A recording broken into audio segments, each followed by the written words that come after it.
Kanino pong drone ito? Kaninong drone ito? Tinatanong nila sa ba? Walang masagot ngayon. Kahit walang marks. Kung baga sa sasakyan, binunggo yung gate nyo. Wala kang picture ng plate number.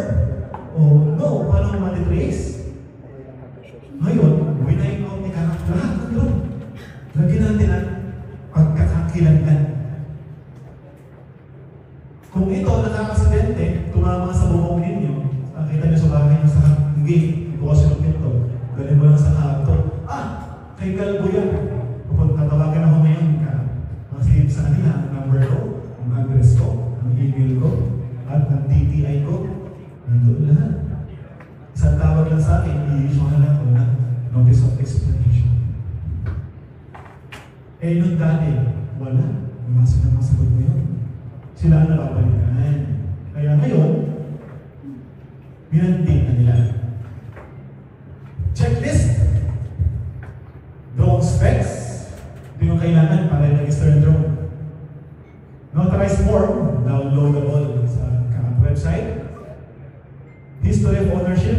Ay, paano naman po, Edger? Segundo-hand lang po kasi ito. Binili ko sa pinsan ko. Kailangan mo yung original na resibo. Kukuhanin nila ka. Image. Picturean mo lang yun. Kahit hindi mo kailangan yung original resibo mo or kahit ipag-email mo lang. Kasi hihingi ni Kaabel. Ibig sabihin, engineer, yung name noon na nakalink kay Pedro, paano po yun? Si Juan na po owner na yun. You will execute and deed of conscience. Diyan na papasok ang legal docs. Mabalatan yun yun, etc.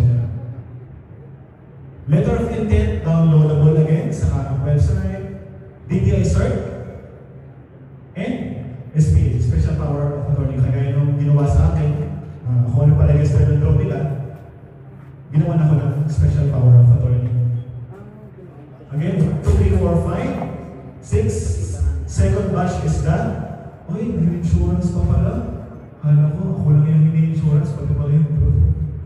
Bakit? May advantage doon. Sino naka-attend nung ay sa bagay, sincere pala yun. Nagsalita si Aymon Alberto Sirasa.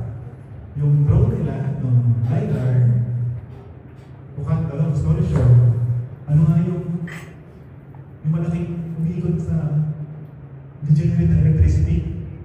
Windmill. Yung windmill na sobrang laki, mamapik sila, tinamaan yung kanilang LiDAR. Bumagsak, sira, pati yung payload. Magkano yung payload? 900,000 naman. Magkano yung drone? 850K lang naman si LiDAR. So magkano yung total? Naka-insurance. Okay. Gawa na ng drone. Incident. Yung dalawang eksena. Magkano ba ang insurance ngayon, ang drone?